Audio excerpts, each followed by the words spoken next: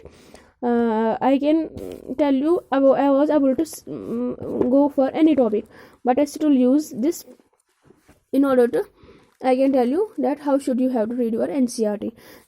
Like this, you can use these pages in order to attract your eyes, because attraction makes you must ready to understand things. And your colorful world, colourful जब हम देखते हैं ना तो हमें अच्छा लगता है कि और मतलब जाना उसमें, ठीक है।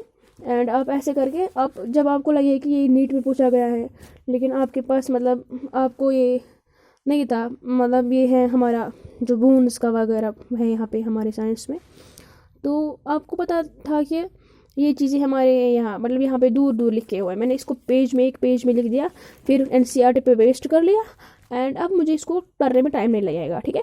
अब मुझे सीधे याद हो गई है, ठीक है। लिख लिख के याद होती हैं चीज़ें, बायोलॉजी के सेक्शन के चीज़ें लिख लिख के याद कर लिया करो, ठीक है।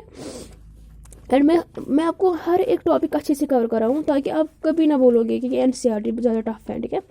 जो चीज़ें यहाँ पे ऐसे लग रहे हैं कि जो समझने पाएंगे हम, जो हम मतलब हमें लगेगा कि ये समझना मुश्किल है, हमें नहीं आएगा डायरेक्टली समझ NCERT से, मैं मतलब कोशिश करूँगी कि वो आपको मैं पूरा समझाऊँ। और मुझे जो लगता है कि अगर यहाँ पे कोई पॉइंट दिया हुआ है, स्टर्नम है या रिब है, मतलब इंपॉर्टेंट पॉइंट्स है, पर्टिकुलर स्केलेटन है, लिम्ब से, मैं आपको मतलब इनकी बाय डेफिनेशनली एंड बाय टेक्निक्स मैं आपको समझाऊंगी कैसे इसको NCERT को कवर करना है, ठीक है। एंड मेरे लिए भी दुआ करो कि मेरा भी फ्यूचर अच्छा हो जाए, ब्राइट, आप लोगों का भी फ्यूचर ब्राइट हो जाए। hope you all will pray for me, as I am not trying to make my future better, I am trying to make your future also better, right? because इंसान वो नहीं है जो अकेले खुद मतलब जो खुद उठे, क्योंकि मुझे खुद उठना है, मुझे वो पता है, ठीक है, क्योंकि मैं मेडिकल स्टूडेंट हूँ, अब 12th में जा रही हूँ। हाँ, तो मुझे पता है कि मुझे खुद उठना है, ठीक है, मुझे खुद करना है लाइफ में कुछ बहुत बड़ा, मतलब मेडिकल स्ट्रीम में आई हूँ, मुझे अब लाइफ में कुछ करना है, कुछ पाना है, मतलब डॉक्टर बनना है इंशाल्लाह ताला, मेरा एम डॉक्टर ही है। लेकिन मैं चाहती हूँ कि मेरे साथ साथ ये जो कश्मीर में पढ़े बच्चे जिनको नहीं पता है कि व्हाट इज़ बुक रीडिंग, जिनको नहीं पता होता कि पढ़ने में कितना मज़ा है, मतलब मुझे भी पहले पता नहीं होता था कि ये पढ़ाई क्या होती है। हाँ, होता है हर इंसान के साथ ऐसा ही, पता नहीं होता है कि कैसे चीज़ों को समझे, कैसे करें, लेकिन ये इम्पोर्टेंट है कि आप कैसे चीज़ों को, आप किस नज़रिए से चीज़ों को देखोगे, ठीक है। तो सबसे पहले आप क्या करो कि आप NCERT को ढंग से समझो, फिर देखो कि यार लाइफ में कितना मज़ा है, ठीक है। लाइफ में फिर ये जो ऐशो अशरत आप सोचते हो ना आज, इसको साइड में डाल दो, एंड आप आज मेहनत कर लो, कल देखो कितना फ्रूटफुल रिजल्ट मिलेगा आपको, ठीक है।